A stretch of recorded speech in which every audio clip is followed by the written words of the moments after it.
శంషాబాద్ ఎయిర్పోర్ట్లో పెను ప్రమాదం తప్పింది. చార్మినార్ ప్రాంతానికి చెందిన మహమ్మద్ కాద్రి ఉస్మాన్ విమానం ల్యాండ్ అవుతుండగా ఎమర్జెన్సీ డోర్ను తెరవడానికి ప్రయత్నించాడు. విమాన సిబ్బంది అతడిని అడ్డుకోవడానికి ప్రయత్నించినా కూడా వినకుండా వాగ్వాదానికి దిగాడు. అయితే అతడి ప్రయత్నాన్ని అడ్డుకోవడంతో విమానానికి ఎలాంటి ప్రమాదం జరగలేదు.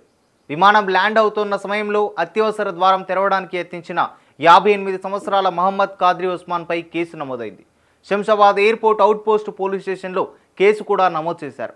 సౌదీ అరేబియాలోని దామస్ నుంచి వస్తున్న 6E86 ఇండిగో విమానం శంషాబాద్ ఎయిర్పోర్ట్లో ల్యాండ్ అవుతుండగా చార్మినార్ కాలాపత్తర్ ప్రాంతానికి చెందిన మహమ్మద్ కాద్రి ఉస్మాన్ ఎమర్జెన్సీ డోర్ తీయడానికి యత్నించాడు. దీంతో తోటి ప్రయాణికులు తీవ్ర భయాందోళనకు గురయ్యారు. వెంటనే విమాన సిబ్బంది ఉస్మాన్ని అడ్డుకున్నారు. వారితో వాగ్వాదానికి దిగాడు. ఈలోగా విమానం శంషాబాద్ ఎయిర్పోర్ట్లో విమానం సురక్షితంగా ల్యాండ్ అయింది. పైలట్లు ఈ ఘటనపై ఏటీసీ అధికారులకు సమాచారం అందించారు. ఏవియేషన్ అసిస్టెంట్ మేనేజర్ అవుట్పోస్ట్ పోలీసులకు ఫిర్యాదు చేయగా ఉస్మాన్ని పోలీసులు అదుపులోకి తీసుకొని పోలీస్ స్టేషన్కు తరలించారు. కేసు నమోదు చేసి విచారిస్తున్నారు. విమానం డోర్ తెరుచుకొని ఉంటే పెను ప్రమాదం జరిగేదని అధికారులు వెల్లడించారు.